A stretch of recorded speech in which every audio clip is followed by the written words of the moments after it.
तर मोठी बातमी आहे बीडमधनं। बीड जिल्ह्यामध्ये 24 तासांमध्ये 2 जणांची हत्या करण्यात आल्याची एक धक्कादायक घटना घडली आहे। घाट नांदूर इथं ज्ञानेश्वर वाकडे या तरुणाची हत्या करण्यात आली आहे। या प्रकरणी पोलिसांनी 7 आरोपींवर गुन्हे दाखल केलेत आणि 5 जणांना ताब्यात घेतलंय। ग्रामस्थांच्या ठिय्या आंदोलनानंतर ही कारवाई करण्यात आली। तर दुसऱ्या घटनेमध्ये आंबेजोगाईच्या बस स्थानकाजवळ एका शिक्षकाचा मृतदेह आढळलाय।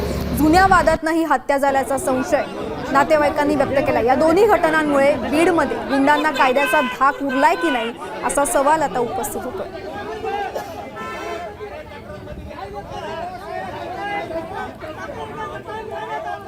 त्यातील त्या जे तक्रारदार त्यांच्या काही शंका होत्या, त्या शंकाचं निरसन करण्यासाठी ते थांबले होते। त्यांच्या शंकाचं पूर्ण निरसन केलेलं आहे। या प्रकरणात किती आरोपी होते आणि किती आरोपींना आपण ताब्यात घेतलं? या प्रकरणामध्ये एकूण 7 आरोपी निष्पन्न आहे सध्या आणि त्याच्यापैकी 5 आरोपीला आम्ही ताब्यात घेतलेला आहे।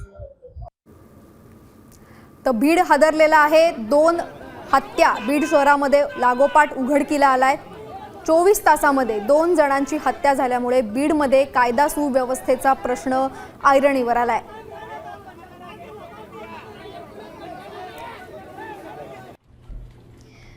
मी नेहमी फक्त साम टीव्हीच पाहते, कारण त्यांच्या बातम्या मला रिलेट करतात।